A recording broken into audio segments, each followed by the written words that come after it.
What's good? What's good, everybody? Welcome back to another episode of The Urban Platform Speaks. Make sure to like and subscribe as you tune into the channel and check out the content. And with that being said, man, I want to just say that people are saying that LeBron James, like the more success LeBron James have in these playoffs, the further that they get along in these playoffs, the more that it will affect his legacy, right? And I disagree with that. I think that LeBron James' legacy is already set. You talking about a guy had a long career, had a great career, but like I don't think there's anything else LeBron James can do that would put him like increase his legacy anymore. Win or lose, like his legacy has already been determined, right? And so when people say, well, he beat Houston and that should put him in the GOAT, that should really solidify him in that GOAT conversation. If he have a good showing against OKC, that should really improve his standards in that GOAT conversation. I just don't agree with it. I think it's over with. And I've been saying for the last 3 years, I've been saying the longer LeBron James play, the worse it is for his legacy. You got this guy is in his 23rd year. I'm hoping that he come back, for at least 2 more next year and a year after that, for 25 years, because that's the only way that LeBron James fans are going to see that, like longevity really don't mean anything, because he's playing for a long time, but he's not catching Mike in championships. He won't catch Kobe. He won't catch Kobe. He won't catch Magic. Then on top of that, Bird, he had to play 20 something years to pass Bird. So I'm just, in my opinion, I'm just loving it, because you don't have to argue with LeBron James with his fans. You don't have to debate him. You just let history, in my opinion, you just let history speak for itself, right? So I'm listening to Skap, and Skap, he kind of echoes that same sentiment that I just said, right? He's talking about how, like, this is why LeBron James continues to prove people that LeBron James naysayers. He just proved them right. The longer he played, the more he he exposed himself. So with that being said, let me play what Skap had to say about LeBron James. Then I want to come back and give some more of my input. Well, this is the exact reason why LeBron James is ultimately so hated. Last night, a prime example of why both he and his sycophantic fan base has largely destroyed what should otherwise be a fabulous career to be unanimously celebrated and praised. In a game in which their best player and league-leading scorer, Luka Doncic, was sitting on the sidelines against the juggernaut Oklahoma City Thunder, Bron played the best game anyone could have been expected to play. 27 points, 6 assists, 4 rebounds, and only 2 turnovers against that defense. And he did it on 77% true shooting percentage. This, for a guy in his 40s, absolutely should be celebrated.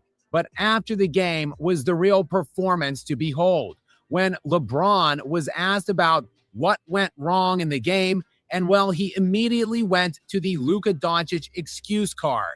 Yeah, we have a guy that averaged 37 a game. What did he average, 35 this year? 33, yeah. 33 and a half? Yeah. I mean, what are you asking? Okay, well. When you play against the world champions, having a guy that averages 34, 6 and 8 and 8 and 9, whatever the hell, that's special. And for context here, this is Nikola Jokic just like a week ago, following his first-round loss to the Minnesota Timberwolves. I couldn't get guys open. I couldn't make screen. I couldn't make shot. So, they were just better basically in every aspect of the game. Like, we put up the fight, but we didn't have it. And see, this is... All right, so what Luka said, what the Joker said, I have more respect for that, right?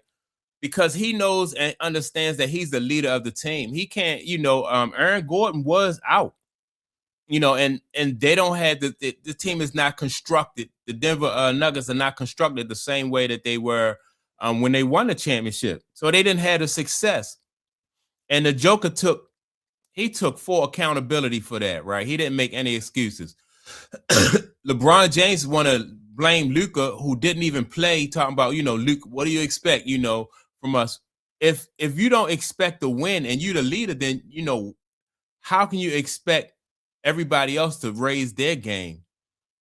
So it's about LeBron James. He just demonstrated it's about LeBron James getting his stats, getting his numbers, and saying, well, we didn't have enough help. So that's why, when look at his record, he's 6-10. I mean, no, I'm sorry, 4-6 in championships. He been swept several times. And so, but he still make the excuses and won't take the blame or responsibility for anything. The difference, the dichotomy, the differential between how a classy all-time great acts and the king narcissistic man-child acts after a loss. You see, the Denver Nuggets, for context, in their first 15 games of the season and the last 12, when they were remotely healthy, a 27-game sample size, well, they were 24-3 during those 27 games, which is a pacing of 72 wins for the season, and their net rating over that span of time was commensurate with the 72-win Chicago Bulls in the 95-96 NBA season. But, well, everything went to hell for them in the playoffs from an injury standpoint, and the remaining alleged star players on that roster surrounding Nikola Jokic all systematically played 6 games with shit running down their legs. You didn't hear Nikola Jokic mention or talk about any single element of those things, though, in his post-game press conference. Just, I didn't play good enough. I didn't make shots. I didn't get people open. That's the way it's done. You see, there are excuses and there are reasons. LeBron James, by and large, throughout the vast majority of his career, has had excuses. This year, he has a reason. But that's not up to him to make. It's up to his ardent defenders and supporters to make that case for him. You don't have to cry and whine like a petulant little child after the game, following some honest question from a reporter about why it's not your fault you're losing this series, LeBron. We get it. We see it. You're 41 years old. You played a great game, and Luka was on the bench in street clothes. You don't have to whine about it after the game. Yeah, I was not, and I think Skap is kind of being, in my opinion, just too generous to LeBron James, because 27 points, and he did. I think he said he had like 0 turnovers. That's good, that's cool, but that's just to me. It wasn't enough from somebody who who want to go down in history as one of the greatest basketball players. Number one, I mean, I'm not impressed. I'm just not impressed. And I think that even Skap right here is just letting LeBron off easy. The 27 points, 18 of those came in the first half. And then in the second half, when they made their mind up, OKC made their mind up that they was going to shut LeBron James down. And they did that, held him to like 8 points in that second half. We have a guy that averaged 37 a game. What did he average, 35 this year? 33 and a half? Yeah. And see, he's not even right about what his teammates average. He talking about 37 a game. And the media corrected him on that, telling him that it was only 33. I mean, what are you asking? Okay, well, but again, for a guy who spent the vast majority of his prime surrounded by super teams, whining, complaining, and making excuses, why would it be any different now at 41 when he has a viable reason for the failure? But after the game, it wasn't just LeBron James who had a pathetic performance at the post-game presser. It was his ardent base of supporters, the jock sniffers and bootlickers out there that were running wild and rampant on the interwebs and social media, talking about spewing ridiculousness about, oh, if LeBron doesn't get swept in this series, it ends the GOAT debate. If LeBron gets one game in a best of 7, then that ends the GOAT debate. You see, it's these outrageous, ridiculous takes by the LeBron fan base, which, let's just be honest, is an absolute extension of him. We saw his performance in that post-game presser and what he's done throughout the entirety of his career, lowering the bar systematically, calling himself the GOAT for 10 years now with lesser achievements than the people who are in that legitimate GOAT conversation. Oh, and see, that's the whole point I'm trying to make is like the bar has been lowered when it comes to LeBron James, and LeBron James was not throughout his career willing to put in the work that it would take to raise that bar because to be honest, it's like Mike set the bar so high.